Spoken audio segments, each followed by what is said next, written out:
Não. Repito-vos, cavalheiros, que o vosso interrogatório é inútil. Detende-me aqui para sempre se quiserdes. Prendei-me ou até executai-me se tendes a necessidade de uma vítima para propiciar a ilusão a que chamais justiça. Não posso, porém, dizer mais do que já disse. Contei-vos, com toda a sinceridade, tudo o que me lembro. E nada foi distorcido ou escamoteado. E se alguma coisa permanecer vaga, é apenas devido à nuvem escura que caiu sobre o meu espírito. E essa nuvem e a natureza nebulosa dos horrores, a que fizeram abater-se sobre mim. Conto um Conto apresenta, de Howard Phillips Lovecraft, o depoimento de Randolph Carter.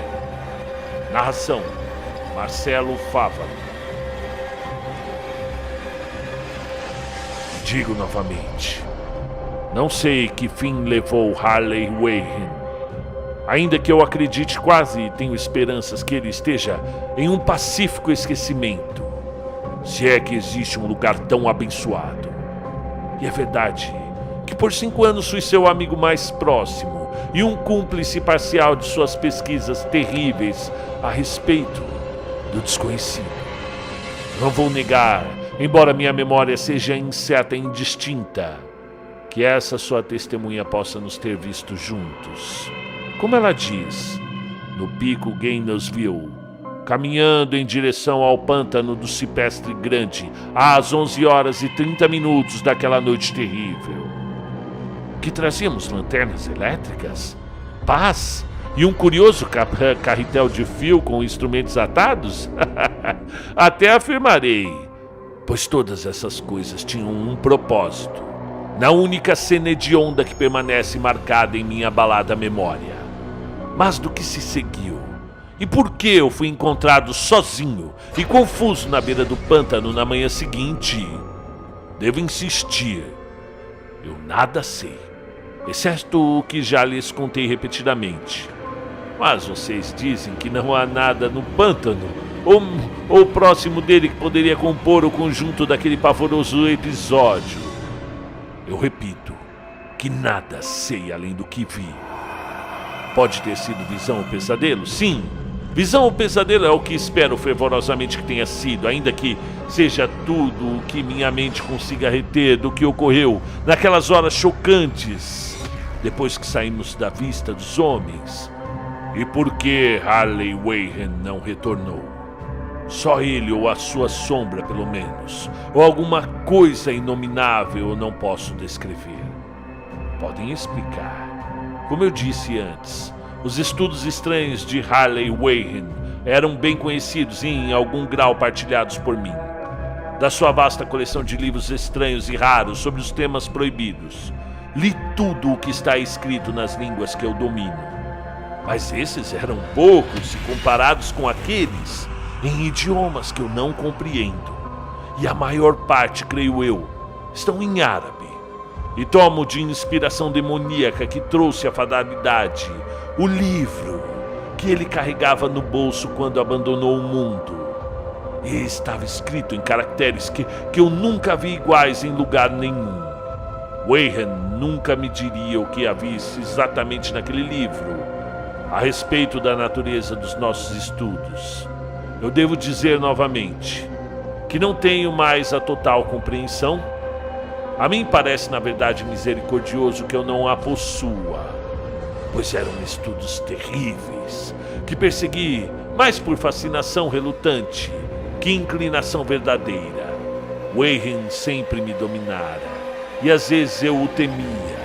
E lembro-me de como a sua expressão me arrepiou na noite anterior ao terrível acontecimento, quando ele falava de forma tão incessante, tão incrível a respeito da sua teoria, que explicava por que certos corpos nunca se decompõem, jazendo firmes e inchados em suas tumbas por milhares de anos. Mas eu não o temo agora, pois suspeito que ele conheça horrores que estão além do meu alcance.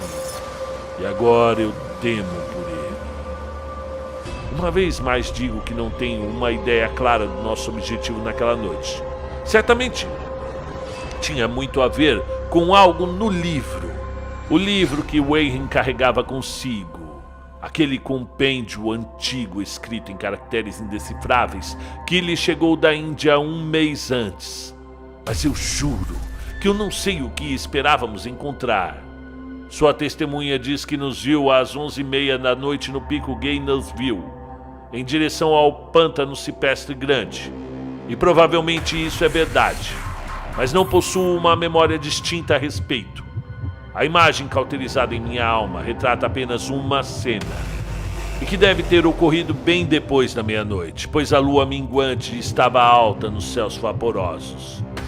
O local era um cemitério antigo, tão antigo que tremi diante dos variegados sinais dos anos imemoriais. E era um brejo profundo e úmido, coberto de grama alta, de musgo e estranhas ervas rasteiras, preenchido por um odor vago, que minha fantasia indolente associou absurdamente a pedras pútridas. Por todos os lados havia sinais de negligência e decrepitude, e eu parecia assombrado pela noção de que Weyhen e eu, as primeiras criaturas vivas a invadir o silêncio letal em séculos, nos limites do vale de uma lua pálida e minguante, espreitava através dos vapores nauseabundos que pareciam emanar das catacumbas inauditas, e através de seus raios débeis e vacilantes eu poderia distinguir um arranjo repulsivo de lápides antigas, urnas, cenotáfios e fachadas de mausoléus, tudo arruinado, coberto de musgo e com manchas de mofo, parcialmente ocultado pelo bruxulear asqueroso de uma vegetação doentia. A primeira impressão vívida de minha própria presença nessa necrópole terrível se relacionara ao ato de me deter com Weyhen diante de certo sepulcro, meio obliterado, e depositar em seu interior alguma carga que aparentemente trazíamos. Observei que levava comigo uma lanterna elétrica e 2 pás, enquanto meu companheiro estava suprido com uma lanterna similar e um aparelho telefônico portátil.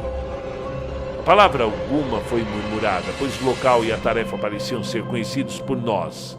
E sem demora pegamos nossas pás e começamos a abrir o caminho por entre a grama e as ervas, removendo a terra do mortuário plano e arcaico.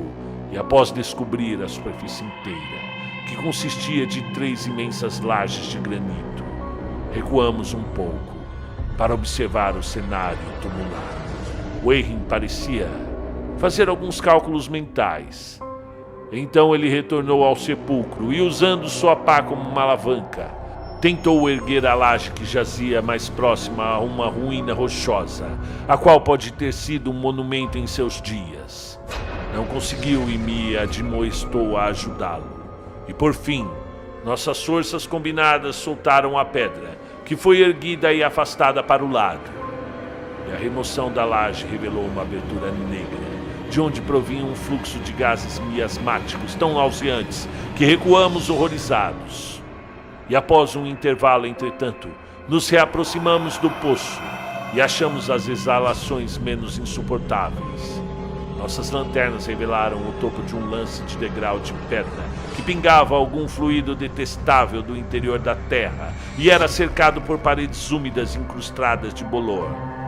E agora, pela primeira vez, minha memória registra um discurso verbal.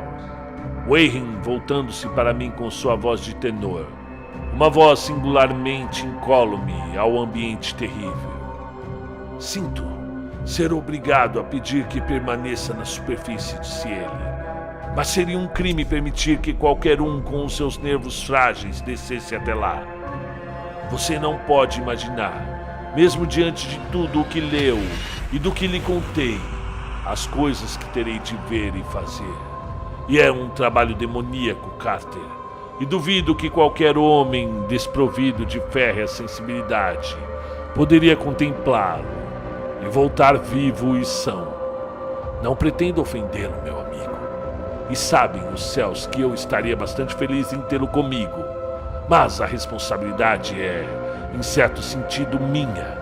E eu não poderia arrastar uma pilha de nervos como você lá para baixo em direção a um provável, sei lá, uma provável morte ou loucura. Eu digo-lhe, você não pode imaginar como a coisa realmente é. Mas eu prometo mantê-lo informado a respeito de cada movimento pelo telefone. Veja que eu tenho um fio suficiente aqui para atingir até o centro da Terra e voltar. Ainda posso ouvir na memória essas palavras ditas tão friamente e ainda me lembrar dos meus protestos. Parecia desesperadamente ansioso para acompanhar o meu amigo até aquelas sepulcrais profundezas, ainda que ele demonstrasse uma teimosia inflexível. No momento, ele ameaçou abandonar a expedição caso eu continuasse insistindo. E foi uma ameaça que se provou eficiente, já que apenas ele possuía a chave para a coisa. E de tudo isso ainda consigo lembrar, embora não saiba mais que tipo de coisa estávamos buscando. E depois de garantir minha relutante aquiescência ao seu plano, Weyhin pegou o carretel de fio e ajustou os instrumentos. E seguindo seu aceno, peguei um desses últimos e me sentei numa pedra tumular velha e descolorida, próxima a uma abertura recém-feita. E então ele apertou minha mão, acomodou o carretel de fio no ombro e desapareceu no interior daquele ossário indescritível.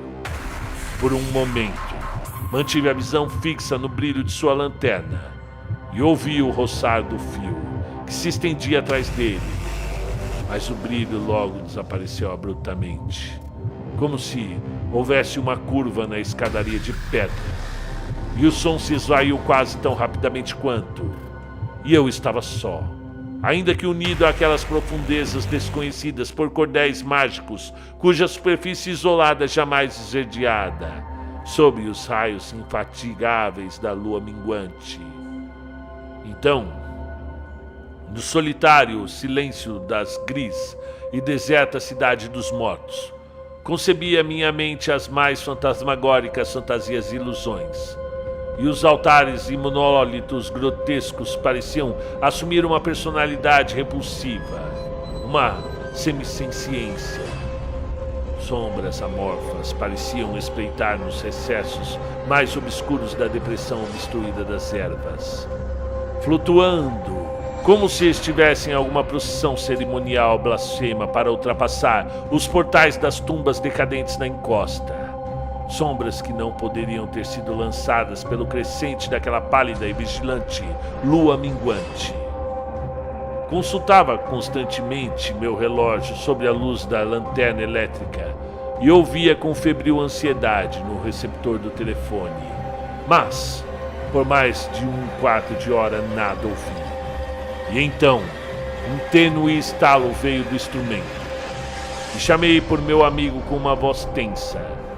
Apreensivo como eu estava, encontrava-me despreparado para as palavras que vieram daquela câmara bizarra, em tons mais alarmantes e trêmulos do que jamais ouvira Harley Weyhin pronunciar.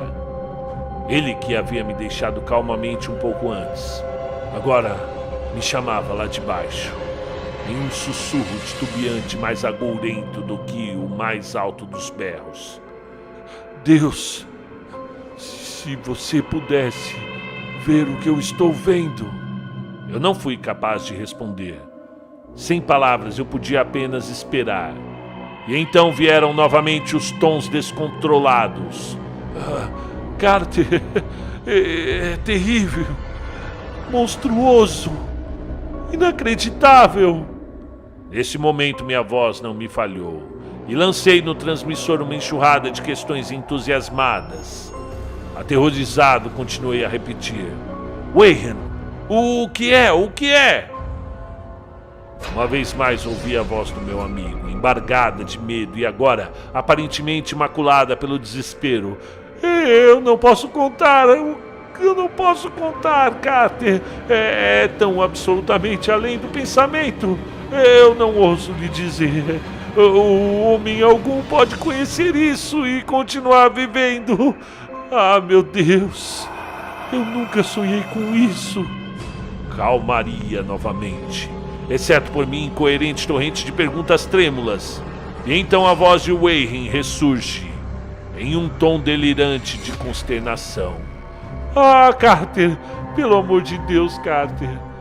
Ponha a laje de volta e saia daqui, se puder, rápido.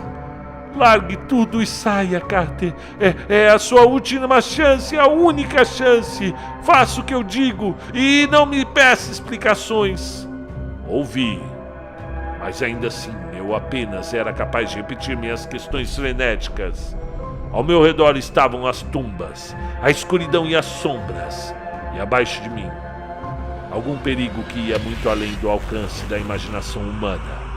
Mas meu amigo corria um risco maior do que eu e, a despeito do meu medo, senti um vago ressentimento por ele ter me julgado capaz de abandoná-lo sob tais circunstâncias. Mais estalos, e depois uma pausa e um grito penoso de Weyrin. Cai fora! Pelo amor de Deus! Põe a laje de volta e cai fora, Carter! Algo na gira infantil do meu companheiro, evidentemente abalado, libertou minhas faculdades. E eu elaborei e gritei uma decisão. Weyrin, aguente firme, eu tô descendo! Mas, com essa oferta, o tom do meu ouvinte se transformou num grito de absoluto desespero. Não, você não compreende. É tarde demais. E é minha culpa. Devolva a laje e corra, Carter. Não há nada que você ou qualquer outro possa fazer agora. O tom se alterou novamente, e dessa vez adquirindo uma qualidade mais leve, de uma resignação sem esperança, e contudo para mim ele ainda permanecia tenso de ansiedade. Rápido, antes que seja tarde. Tentei não prestar atenção nele. Tentei superar a paralisia que me detinha e cumprir minha promessa de correr para ajudá-lo. Mas seu próximo suspiro me encontrou ainda inerte, preso nas correntes de um severo horror. Carter, depressa. Não adianta. Você deve ir. Melhor um do que dois. A laje, Carter. Põe a laje. E uma pausa, mais estalidos, e então a voz tênue de Weyrin. Está quase acabando agora. Não torne isso mais difícil. Cubra esses malditos degraus e corra! Corra para salvar sua vida. Você está perdendo tempo. Adeus, Carter. Não nos veremos novamente. E aqui os murmúrios de Weyrin se transformaram em um choro que gradualmente se ergueu em um berro que carregava o horror de eras inteiras. Malditas coisas infernais! Legiões! Meu Deus! Cai fora, cai fora, cai fora! E depois disso, silêncio. E não sei por quantos éons intermináveis permaneci sentado e estupefato, sussurrando, murmurando, chamando, gritando ao telefone. E de novo, durante esses éons, sussurrei e murmurei, e chamei, e gritei e berrei. Weyrin, responda! Você tá aí! E então, veio até mim o cúmulo de todo o horror. A inacreditável, impensável, quase indizível coisa. Disse que éons pareceram escorrer depois que Weyrin gritou seu último aviso, desesperado, e que apenas os meus próprios gritos quebravam agora o silêncio hediondo. Mas, após um tempo, houve um estalido diferente no receptor, e forcei meus ouvidos para escutar. E novamente eu chamei. Weyrin, você está aí? E em resposta, ouvi a coisa que lançou essa nuvem sobre minha mente. E eu não tento, senhores, explicar aquela coisa, aquela voz, e nem posso me aventurar a descrevê-la em detalhes, pois as primeiras palavras levaram embora minha consciência, criando um vazio mental que perdurou até o meu despertar no hospital. E devo dizer que a voz era grave, oca, gelatinosa, remota, sobrenatural, inumana, desencarnada. O que devo dizer?